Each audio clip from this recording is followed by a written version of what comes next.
Đăng ký theo dõi kênh để xem thêm nhiều video mới hơn, giúp mình đạt 1000 subscribe nhé.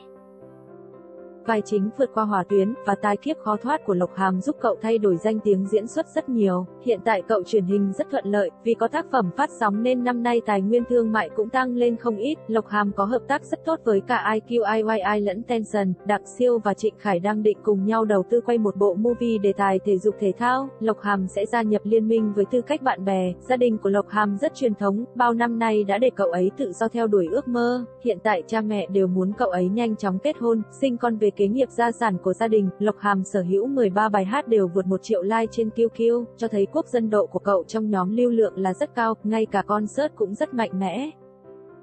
Trong một tập của chương trình Ôi, dáng đẹp, biên kịch Uông Hải Lâm đã cười cợt fan của Tiêu Chiến khi cùng nấu ăn với vợ chồng đạo diễn Vương Nhạc Luân và MC Lý Tương. Cầm thì là lên là tôi lại nghĩ đến fan của Tiêu Chiến, họ rất thích nói là anh tôi cả người đầy thì là vốn là một thân một mình mới đúng, nói cả người đầy thì là làm như đang nướng thịt không bằng. Uông Hải Lâm có ý cà khịa fan Tiêu Chiếu học vấn thấp nhầm chữ một mình thành chữ cây thì là khi nhắc đến thần tượng của mình, vì hai chữ này cùng có cấu tạo tiếng Trung có một bộ phận chữ được đọc dựa theo bộ thủ cấu tạo nên nó. Trong buổi lễ trùng dương của CCTV tối ngày 25 tháng 10, Tiêu Chiến bất ngờ xuất hiện biểu diễn ca khúc Ngôi sao sáng nhất bầu trời đêm. Dự án Khánh Dư Niên 2 mới khởi động, các diễn viên chính về cơ bản vẫn giữ nguyên. Trước mắt, đoàn phim không tiếp xúc với phía Tiêu Chiến, ở mùa 1 nhân vật mà cậu ấy diễn là vai phụ, đất diễn không nhiều. Hiện tại vẫn chưa xác định được phương hướng và kịch bản của phần 2 chứ đừng nói đến đất diễn của các nhân vật. Vừa qua, nhiều người phát hiện ra hai bộ phim là Vương Bài và Phong Khởi Lạc Dương do Tiêu Chiến và Vương Nhất Bắc đóng vai nam chính cùng lúc lập tài khoản phim trên Weibo vào ngày 20 tháng 10. Tuy nhiên, số liệu fan theo dõi trên hai tài khoản phim lại cách nhau một trời một vực. Tài khoản của Phong Khởi Lạc Dương chỉ có 7.000 người theo dõi, trong khi tài khoản Vương Bài đạt đến 222.000 người theo dõi.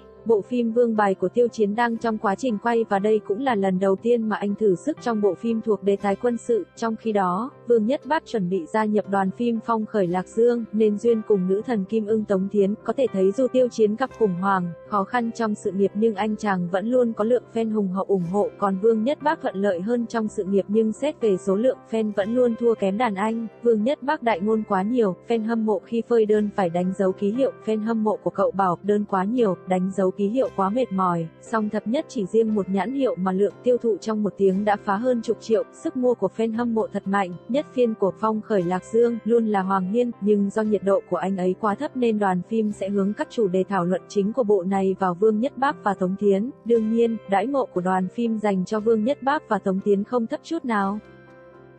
Khánh Dư Niên bắt đầu khởi động, trên mạng đồn Tống Giật sẽ thay thế Lý Thấm đóng nữ chính là tin giả. Đoàn làm phim vẫn đang tiếp xúc Lý Thấm. Lý Thấm vì không hài lòng phiên vị trong Khánh Dư Niên nên luôn trì hoãn chưa ký hợp đồng với đoàn phim. Trước mắt vẫn chưa có thông tin gì về việc Lý Thấm có tham gia Khánh Dư Niên phần 2 hay không. Thế nhưng cô ấy và đoàn đội vẫn có ý muốn đóng tiếp phần 2, vì thế nếu không có gì ngoài ý muốn xảy ra thì cô ấy sẽ có khả năng đóng tiếp phần 2 này. Khánh Dư Niên 2 đã chính thức tuyên bố khởi động, đội ngũ từ sản xuất đến diễn viên chính đều giữ nguyên, nhưng hôm tổ chức nghi thức khởi động chỉ Trương Nhược Quân, Tống Giật, Quách Kỳ Lân, Điền Vũ tới, còn nữ chính phần 1 Lý Thấm không tới. Tống Giật là nữ diễn viên duy nhất có mặt còn đứng vị trí C tự nhiên trở thành tâm điểm. Hơn nữa trên mạng vẫn luôn có tin đồn Lý Thấm sẽ không tham gia phần 2 càng khiến mọi người đoán ra đoán non rằng nội dung phần 2 sẽ không đi theo phần 1. Quả thực khi tiếp xúc Khánh Dư Niên 2, đoàn đội Lý Thấm có chút cân nhắc nhưng bộ này đã là đại IP có sẵn nhiệt độ. Đối với diễn viên chính nào cũng là miếng bánh lớn chất lượng cao, khẳng định Lý Thấm sẽ không bỏ lỡ cơ hội này. Fan ý kiến rất nhiều về bộ Cẩm Sắt của Lý Thấm và Trương Nhất Sơn. Ban đầu, đoàn đội vốn định nghe lời của fan và từ chối bộ này nhưng Lý Thấm lại thích kịch bản của Cẩm Sắt nên cuối cùng không từ chối nữa.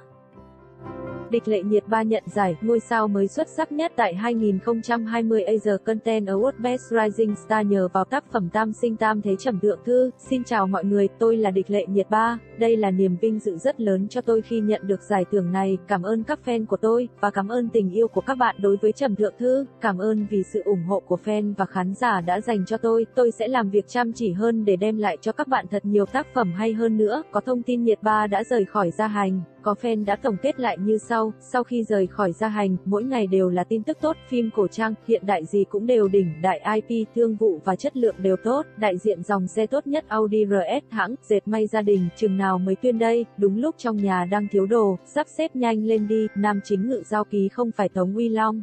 Bộ phim này do Hoa Sách đầu tư chính, Tencent cũng có đầu tư, địa vị của Tống Uy Long hiện tại cầm lấy tài nguyên cùng địch Lệ Nhiệt Ba rất khó. Bộ phim này trước đó liên tục tiếp xúc La Vân Hy, nhưng La Vân Hy chuẩn bị tiến đoàn phim, Lương Ngôn tả ý, đoàn đội chưa nhận bộ phim này. Đoàn phim hiện tại cũng đang tiếp xúc cùng các nam nghệ sĩ khác, về sau đoàn phim vẫn sẽ tiếp tục trượt fan Lý Dịch Phong, Chu Nhất Long, Nhậm Gia Luân, nam chính vẫn chưa xác định.